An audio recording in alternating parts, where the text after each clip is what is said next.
I am Fetco, and I can't tell you how thrilled and deeply honored I am to be here with all of you today at Women Techmakers Montreal 2025.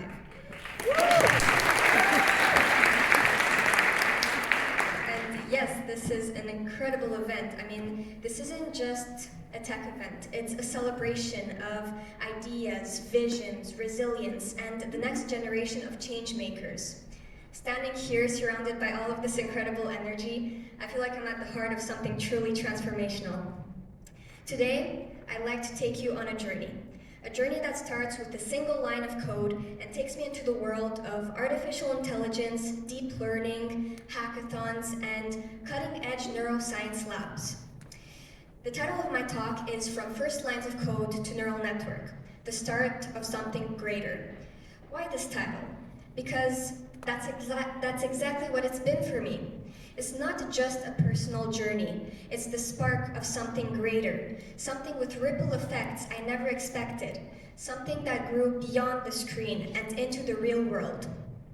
Every line of code I wrote wasn't just a syntax, it was a next step towards empowerment, a declaration that I could build solutions, shape ideas, and impact people.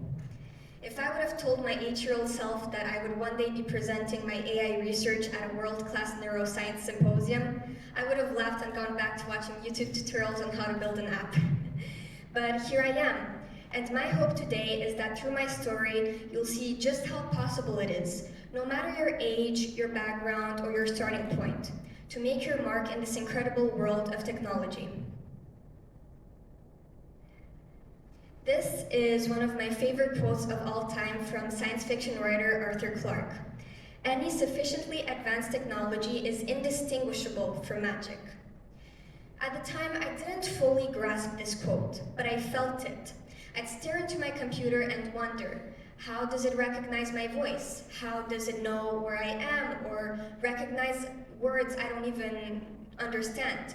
It was a tool of wonder.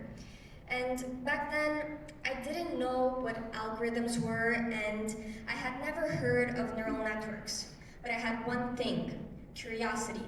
The kind of curiosity that keeps you up at night wondering how things work. The kind of curiosity that makes you open your laptop and dive right into tutorials, even when they make no sense at first. This quote still sticks with me today because now I know how the magic works. I understand that the magic is logic, it's structure, it's mathematics in motion.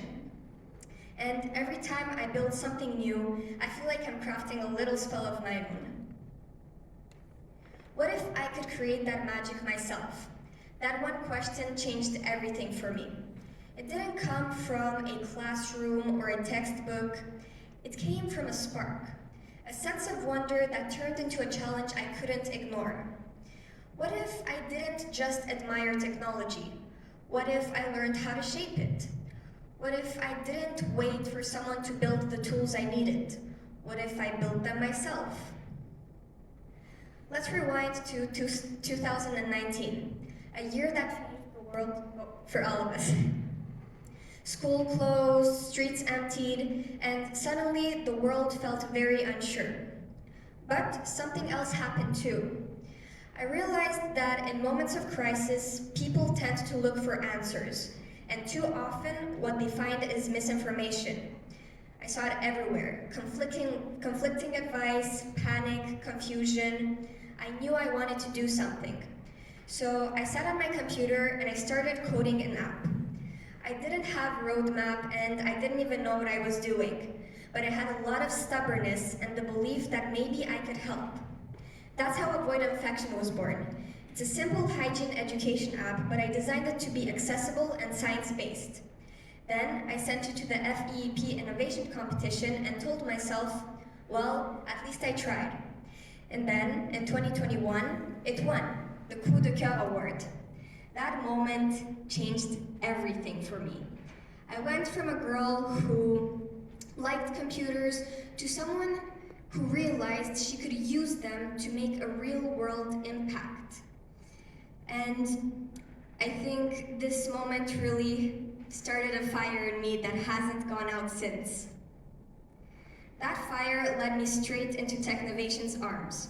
Technovation isn't just about coding, it's about dreaming big, learning to speak with courage, and solving real-world problems. It's about standing next to your teammates and saying, yes, we built this and it matters. And during the course of many Technovations competitions, I learned how to be a designer, a developer, and a CEO. I learned how to fail fast and pivot, how to take feedback that sometimes stings, and how to support others when their ideas shine. It was the best kind of chaos. The kind where you grow, you laugh, and sometimes cry because your app crashes 5 minutes before the competition day. But through it all, I found a community, a group of girls just like me, and I realized that we're not an exception, we're the future. After months of coding, designing, testing for one of the competitions, the hard work paid off. I won the Best Technical Application and Jury's Favorite Award. And then, right after, I decided to dive right into Technovation's hackathon. It was a single, jam-packed day of ideating, coding, testing, designing, you name it. And while the hours may have been fewer, the intensity was off the charts. But in one meaningful day, we managed to create an app that made a difference, that solved a real problem. And I realized that it's not only what you learn, but it's the experience you feel through all of these competitions. Then came the Brebeuf Ashix Hackathon 2025, the biggest pre-universitary hackathon in Quebec. Picture this: hundreds of students, large whiteboards, late-night coding sprints, and a buzzing atmosphere of creativity. To be honest, when I walked into that room, I felt a little out of place. But I walked out of that room with the Femme Plus en Tech award in my hands. And that win meant a lot for me, not just because of the recognition, but because it reminded me that visibility is power. It reminded me that girls like me who step up and speak out, they also open doors for someone else. Hackathons aren't just about the products we build. They're also about the confidence we build in ourselves. They're about showing up, stepping up, and speaking up. And I'm proud to say I did all three. But I knew I wanted to go deeper. I didn't only want to use AI tools, I wanted to understand them. So I dove right into Deep Learning AI course certificate on deep learning and neural networks. And it was like stepping into a whole new world. I learned how models learn, how they make decisions, and how small tweaks in data can make a huge impact on the output. But I also learned the math behind this magic. And sometimes I just wanted to throw my laptop out of the window. But I stuck with it. And the next thing I know is that I'm reading neuroscience papers for fun. Then I joined Frontier for Young Minds as a peer reviewer. I was reading and evaluating real scientific research. And then came one of the moments I never expected: having the chance to speak at the Human Brain Mapping Organization conference. I was a teen, but I was speaking in front of scientists and researchers. And I realized that when you have a lot of resilience and determination and discipline, age stops mattering. Then came my internship at a medical imaging clinical research organization. And that was a next level challenge. I was part of the image analysis software group where I had to work on a deep learning model that would analyze R2 stars from multi-echo MRI images. Let me unpack that for a second. Multi-echo MRIs capture multiple images successively and highlight the different tissue properties. An R2 star is the value derived from these images, and they help us see the level of iron, which is very important to understand neurodegenerative diseases. My job? To create a deep learning model that could process these images and extract meaningful and accurate tissue maps. And it was an intense journey, but a fun one. I've learned a lot of things on the go, and I got a lot of experience. I learned about decision trees, layers of abstraction, convolutional filters, feature maps. And it wasn't just learning theory anymore. It was putting my knowledge in practice on real clinical data. That's what made it really real for me. Having the belief that maybe I can make an impact on patient care. Resulting to my internship came one of the most surreal days of my life. Having the chance to speak at the McConnell Brain Imaging Center's 40th anniversary symposium. It was a stage for world-class scientists, researchers, and clinicians. And there I was, standing next to my scientific poster, answering questions, explaining my unit architecture, and making connections. People listened to me.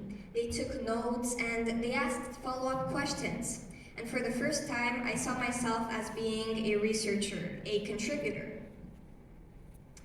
Let's dive more into the technical part, the UNET, an elegant and widely used architecture in biomedical imaging.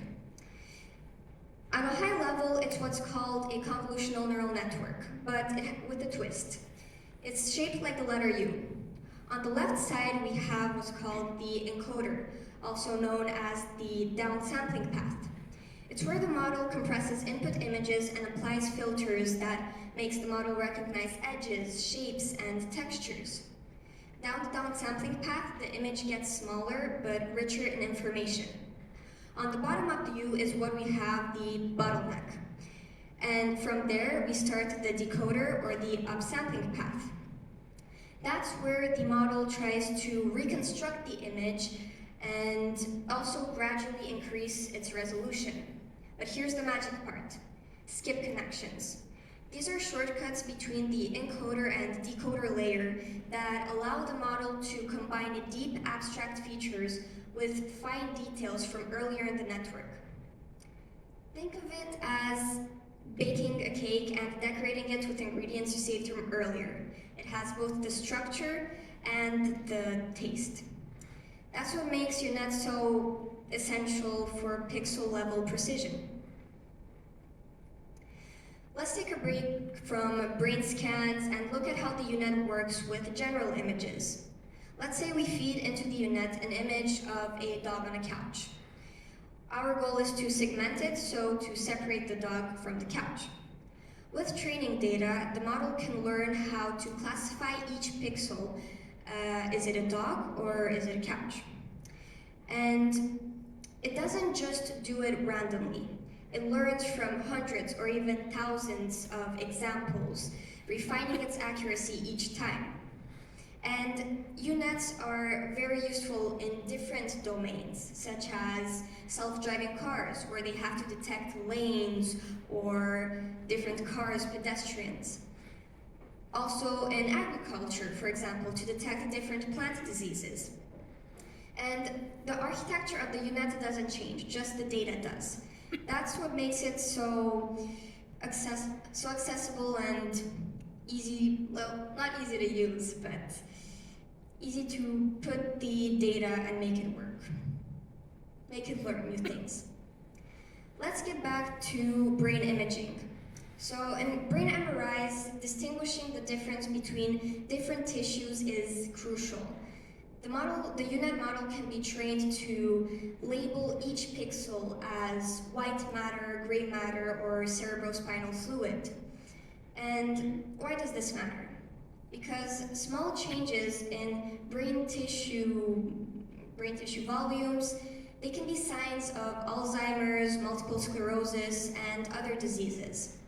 And with an accurate segmentation, it can help doctors see the progress of a disease, or personalized care, or even evaluate treatments. And before deep learning, this concept was often done manually, and it was prone to error and time-consuming. But now, thanks to the UNET model architecture, we can automate this and make it more accurate and more consistent. But I think the most impactful application of UNet is in pathology detection. Think of brain lesions, tumors, and hemorrhages. They can be very small to detect with the naked eye, especially in early stages. So the UNet can be trained to detect these zones and help doctors out, because it can act like a second pair of eye and make radiologists have a more confident decision on what to do. This isn't about replacing doctors, it's about supporting them with tools that can enhance their work. I believe that in the future, doctors will have AI assistants trained like unit architectures to make care better, faster, and more accessible. Of course, this journey hasn't been perfect. I failed many times, and I was often unsure, overwhelmed, and doubted myself. But these obstacles were never the end of the road. They were just part of the climb. And I think every challenge made me more resilient, every doubt made me more determined, and every obstacle reminded me why I started. And remember, failure is not the opposite of success, quite the opposite. It's the foundation for it. Thank you. Is there any questions?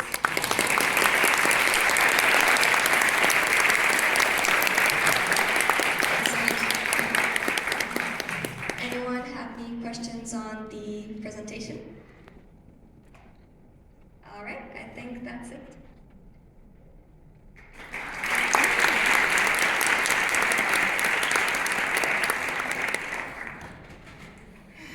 So, I have a question. Yes. It's not about the presentation. Okay. So, many people ask me, how do you find the time to do the many things that I usually drink a lot of coffee.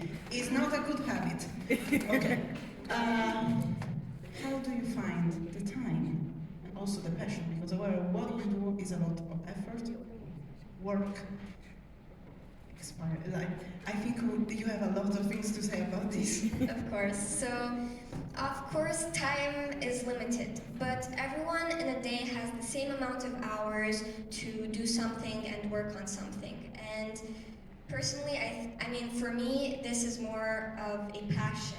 It's something I love to do. It's not work for me. So, of course, I'm still in high school, secondary 3, a lot of projects, exam work, of course. But instead of wasting my time on things that I would do, I would rather do things like this, explore projects, try out new projects. And because, as I said, this is my passion. This is what I really like to do in my free time. And it's kind of like motivating for me, even relaxing in some sort, because it brings me the comfort of trying new things. I found actually that comfort out of my comfort zone. It's a little contradicting, but once you get out of your comfort zone and you continue to do such things like that, you're not scared anymore. You're comfortable being uncomfortable. And that, combined with my passion and my determination, I feel like it gave me so many opportunities in this limited time we have in a day.